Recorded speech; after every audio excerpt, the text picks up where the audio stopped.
When you find Parmesan cheese on sale at the grocery store for really cheap, like $3.99 for a big bag of Parmesan, you grab it. So what do I do with it now? I've got to figure out a way to preserve it because I can't have a bunch of bags of Parmesan in my refrigerator all the time. I don't have that kind of space. So let me show you the ways that I figured it out.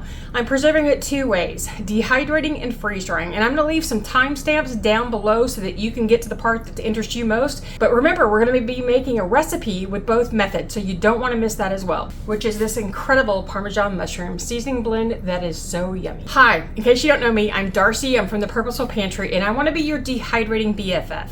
So today we are learning how to dehydrate Parmesan cheese, plus the pitfalls if you do it incorrectly. But something else I'm diving into, and I've been on a foray for a while, is learning how to freeze dry, because freeze drying my foods also gives me longer shelf storage, and I can't necessarily dehydrate all the things that I want to do, so I've started learning how to freeze dry. Okay, when setting up to dehydrate the Parmesan, remember that you can do this. It has fat. It's not going to be reliably shelf stable forever, but you can do it for a while. But long term, it's always best in your freezer. Okay, so what I am going to do is place paper towels on my tray, because you're going to release some fats out of the Parmesan. And then I'm going to do this. I'm just going to go ahead and put my Parmesan on to my paper towels and not try to pack it. So I don't want to put a ton over each other. I want to give it plenty of room so it has space. Now I am using a plastic piece of mesh just to add some support here, but you don't have to use anything else. Spread this out because I do want this to not be piled on. It will shrink up as it dries, but I want most of the Parmesan to touch the paper towel so that it helps absorb that fat, because you're going to lose some fat while you're doing this in a dehydrator. Now, what you're going to see in a minute, because I had to come and redo this so I could show you how to do it right, because I did it incorrectly. What I did then is I put a piece of fruit leather down to show you the difference in how it acts without thinking about how much fat was coming out, and I ruined a fruit leather sheet because so much fat came out of it, it absorbed into the fruit leather. So don't do this. Do this. Now this is going to go into a dehydrator at 125 until it's good and dry. You may need to replace your paper towels. Just pick this up, put it onto a sheet, put new paper towels down, and spread it back out. Even if you're using a circular machine, you can still do the same thing, because the paper towels will turn a different color. They will absorb a lot of fat, and if you feel like you need to replace them, go ahead and do so. I think I dried these for about 8 to 10 hours to get a good dry, but you need to determine by your machine, and they should just break easily without a ton of excess fat in your hands, okay? I decided to go ahead and show how you can also dehydrate it, because Parmesan is a hard cheese. It's not a soft cheese. So while it will release some oils, it's not going to kind of melt the way that cheddar cheese does, the way it just releases so much oil, and it can be used. But because of what I did, I screwed up. When I started my machine, it had turned off. I needed a little more time, so I turned it back on to get it to run. But what I didn't remember, that on my particular Excalibur, you have to reset it for the time you want and for the temperature you want. It doesn't revert back to what you had just had it on. So it reverts back to the highest temp. So now what I have is roasted Parmesan cheese, which is fine because it still will taste good. My husband will love this as a quick snack if he wants to pop some in. But I'm gonna try seasoning that I'm working with, trying to see if this will work, because that will also be good. So as you can see, just like with cheddar cheese, the Parmesan did release some oil, and because I wasn't paying close enough attention, I didn't bother to change the sheets out. So my fruit leather sheet, this is a little bit oily now. It could be washed, it'll be fine. But I wanted to show you the difference so that I knew the difference. You can see it here in the photo. See if we can get down a little closer so you can see the change in color between the two pieces. This is the paper towel that sat down there first. This is a fresh one that I just pulled off, so you can see the difference.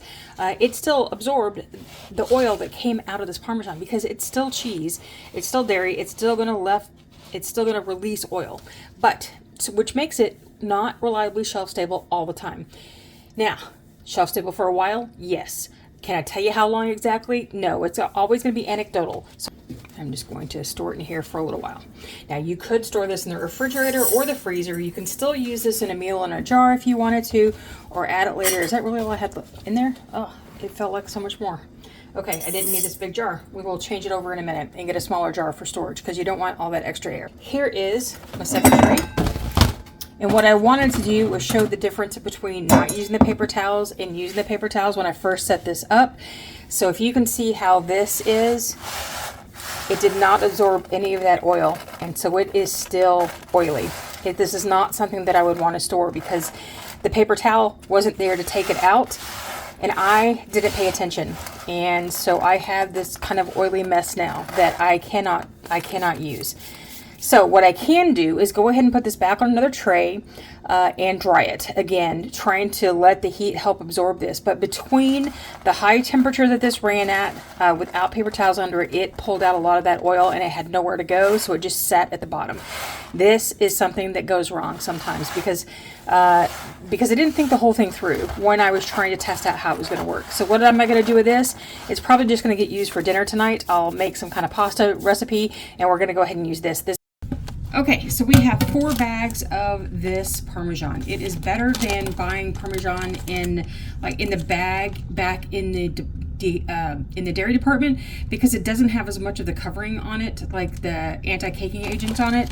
And I went to go double check the ingredients here, and potato starch and cornstarch are what are used to stop caking here. So I'm fine with that. So we're gonna go ahead and just chop off its head, just like this. And we're going to do 1 bag per tray. Now you could definitely do a little bit more because this it doesn't have to spread out as much. You can actually pile this up higher. It will dry just fine. But for today's project, we're just going to go ahead and do these 4 trays just like this. So we're loading them up and that's all you have to do. This is a fast and easy project if you're trying to get your hands wet in freeze drying.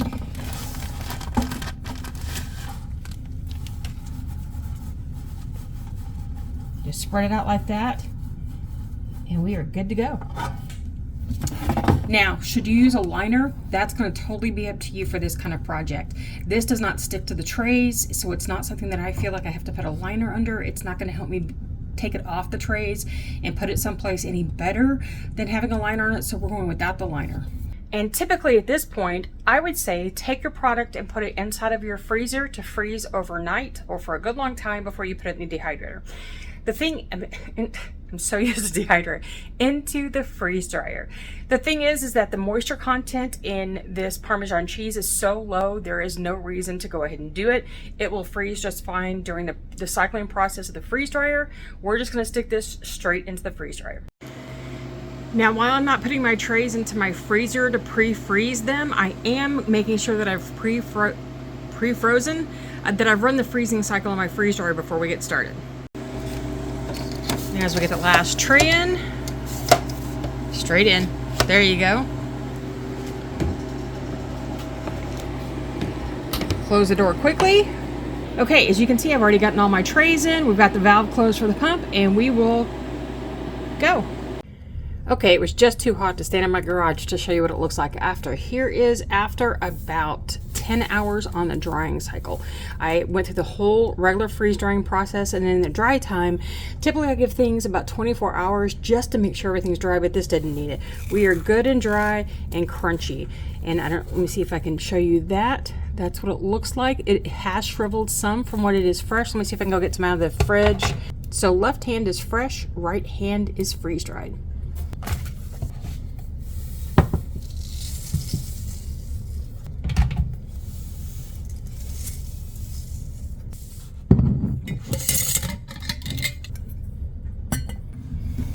Now typically for me, I find that when I'm freeze drying things that 2 trays will fill up a half-gallon jar because there are larger pieces that don't shrink down.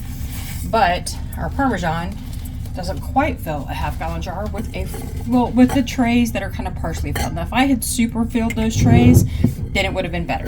So at this point, to store, most people will put an oxygen absorber in their jar and go ahead and cover it up and go. I did not use them. I'm not trying to store my food for 25 years. We're going for shorter term storage. Thus, I go with a vacuum sealing machine and let it vacuum seal. And when we're done, if I cannot pull this off with my fingers easily, then it is done. And so I put my ring on, and this becomes an airtight container. No air is going to exchange between the two while it's like this, which is why I'm fine with vacuum sealing for storage for me. I do not plan on making this last for 3 years even. It will be eaten faster than that. It's got a higher fat content than other food, so I don't expect it to have a longer shelf life because of the fat content. Okay, so let's get on with what I'm going to show you next. And as I showed you with the dehydrating project, it can be done with dehydrated Parmesan cheese, or it can be done with freeze-dried. I'm going to end up using freeze-dried because somebody's been snacking on my dehydrated. I don't have enough to do it. So let me show you the cool seasoning blend we came up with to do this. This is a bottle of, it's called Pistol River Mushroom Parmesan Seasoning. It is something that we got from Azure Standard, but it disappeared so quickly. I can't wait to buy 1 or 2 a month and then have to wait again for another month if it's available to buy it again. So I have figured out a good approximation of it that we use in our house now. So what we are using is freeze-dried Parmesan cheese. You can use dehydrated if you want to, but with both of them, you're going to store this in the refrigerator for best storage, so you can use either one. We are going to use dehydrated mushroom bits. You can use freeze-dried if that's what you have, but we'd like to go through these.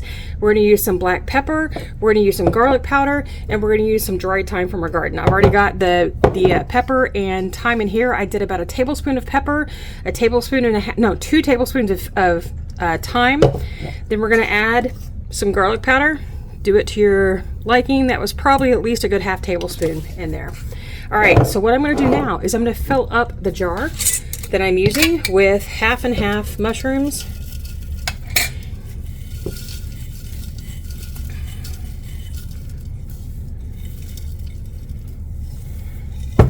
If you're using these smaller bits, you'll probably use a little less than if you were using whole pieces because of the volume. But we've got that, and I'm going to use some of the Parmesan we just freeze-dried. Okay? And here we open it. That was vacuum sealed, and we're going to add quite a bit of that into here as well. All right, we like a little on the Parmesan side. I'll vacuum seal this when we're done. Now I'm going to pop my lid onto my Ninja and just do a quick grind here.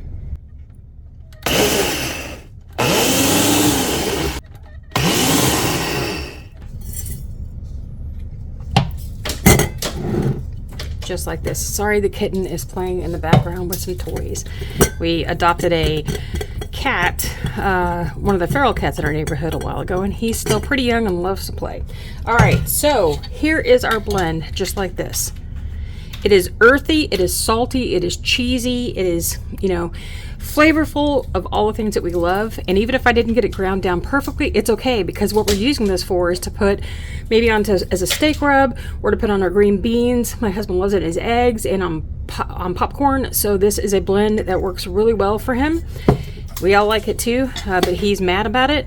And so here we go. There is seasoning blend that'll last us maybe a month, maybe, probably 2 weeks. And I'll have a printable recipe to how I do this down below. But remember, with these kind of recipes, if you don't like thyme, don't put thyme in here. If you like less pepper, put less pepper, or don't use it at all. If you want something else in there, put something else in there. This is a really easy blend to do however you'd like. So if you want to learn how to make some other mushroom seasoning blends, watch this video right here where I show you how to dehydrate mushrooms and what I do with them after to make a yummy umami blend that mimics the Trader Joe's umami seasoning that you can do from all dehydrated foods. You can watch that right here. Now, if you want to learn some more freeze drying tips and things that I've been working on, you can watch this video right here. And until I see you again next time, happy dehydrating, happy freeze drying, and remember that nevertheless, she preserves.